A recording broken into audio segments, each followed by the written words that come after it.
makes a gaming PC versus any other PC, such as a workstation PC, or really any other PC. Let's go and get into it. So, there are four main things to a gaming PC. There's the GPU, the CPU, the RAM, and the power supply. Those are four main things that, when building a gaming PC, you really want to take care of. Mainly the CPU and GPU, and really mainly above them all, the GPU. But, we're going to get into that later. So first with the CPU. Of course, when getting a CPU, you still need to get a good one, because if you get a cheap one, and you get like a $400 graphics card with a $75 processor, it's going to limit the performance, because they need to be, there's a thing called bottlenecking. If you know what that is, you know what I'm talking about.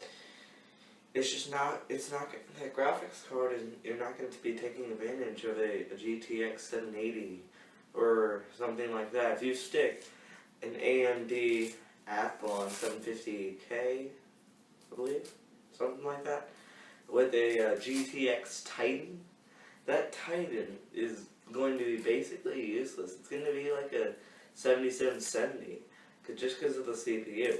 So that's really the main thing. You still have to get a good CPU. Now the GPU. This is the heart and soul of a gaming PC, and if you don't have a good graphics card, well, by the way, GPU stands for Graphics Processing Unit, CPU Control Processing Unit, I believe. I don't remember everything. But when building a gaming PC, GPU and CPU are the two main things. And again, to the two other ones that you still need to focus on more.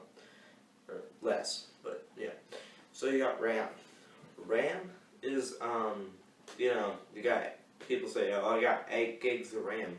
Well, that's great. How fast is it? If it's 1333 megahertz, it's not going to be the best for gaming. Like I said, we're talking about gaming, and I'm going to get into other PCs and why different things are different.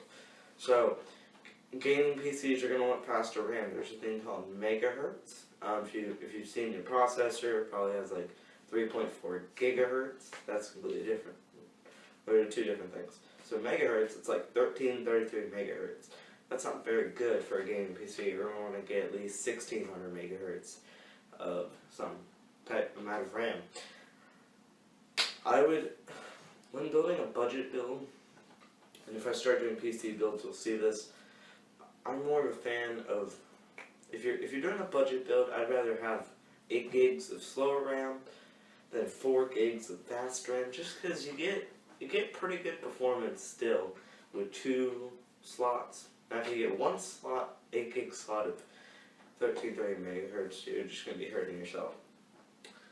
So, getting into the fourth thing, which is the power supply. The power supply is still key in the build. You're going to need a good power supply. You want to get it 80 plus bronze, 80 plus gold, 80 plus maybe platinum. Just depends on what you're doing. If you're running 4-way SLI of GTX Titans, you're going to need the best power supply, and that's going to cost you money. So power supply is something you really don't want to cheap out on. If you're going to choose something to cheap out on, I would say the RAM.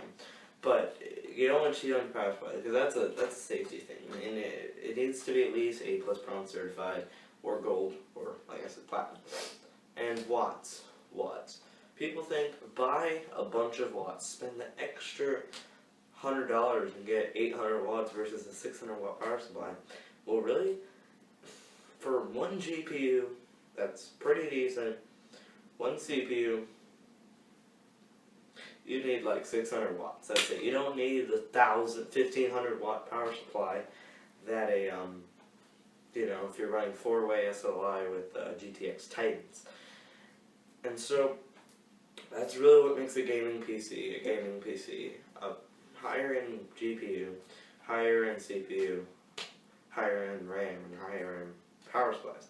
Now talking about normal use, like going on the computer, watching YouTube like you are now, watching Facebook, watching Twitter, doing emails. Those things aren't going to require much. I mean, you might as well not build a gaming PC, or not gaming PC, but a computer. Just buy a cheap one. I mean, come on, you need like, my mom's old 5-year-old laptop can send emails at top settings. So when it comes to that really doesn't require the highest in technology. You know, you'd just be wasting money of putting 4-way SLI of GTX times if I'm going to be sending emails. So, yeah. Before we go on to the next topic, if you notice the increased video quality, that's because I got a new camera, I got some lighting, and I'm using my Turtle Beach X12 microphone, which is better than the on-camera microphone. So that's that. So I just put some more lighting in here.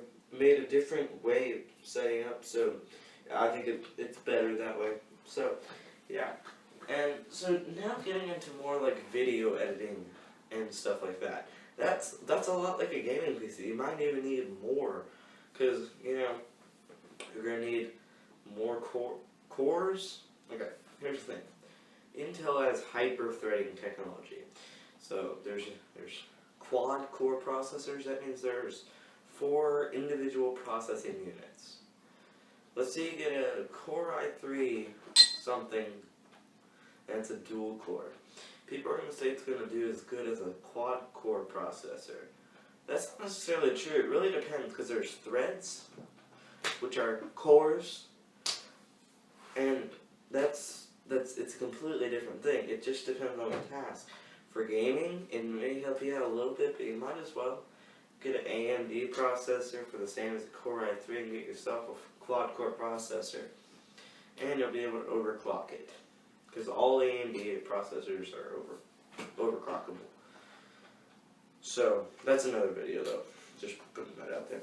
So next is the GPU. What do you really need for a video editing workstation? It depends on what you're doing. Like, this question is impossible to answer to a vast crowd. But if I were to say, if you're doing 3D, like taking advantage of NVIDIA 3D stuff, then you're still going to need a good GPU. If you're doing like light video editing, I would put a little more money into the processor, but still get yourself a good GPU, because it's going to help you a lot. RAM, you're going to need a good amount of RAM too. Well, maybe even, I think you need 16 gigabytes of RAM for good video editing. That's what I think. So that's basically the video. I'm just gonna leave with a couple things. My keyboard should be coming in tomorrow, quickfire TK, and I will be doing an unboxing and review. There'll be 2 videos. We'll do an unboxing and first impressions. If it comes in tomorrow, which I've tracked it, it said it should. And I'll do an unboxing and first impressions video, which will probably be out Tuesday. And then I will have a review later in the week when I really get use of the keyboard. So, thank you guys for watching. Please rate, comment, and of course, subscribe if you liked it, and tell me if you liked the new intro I made. Thanks.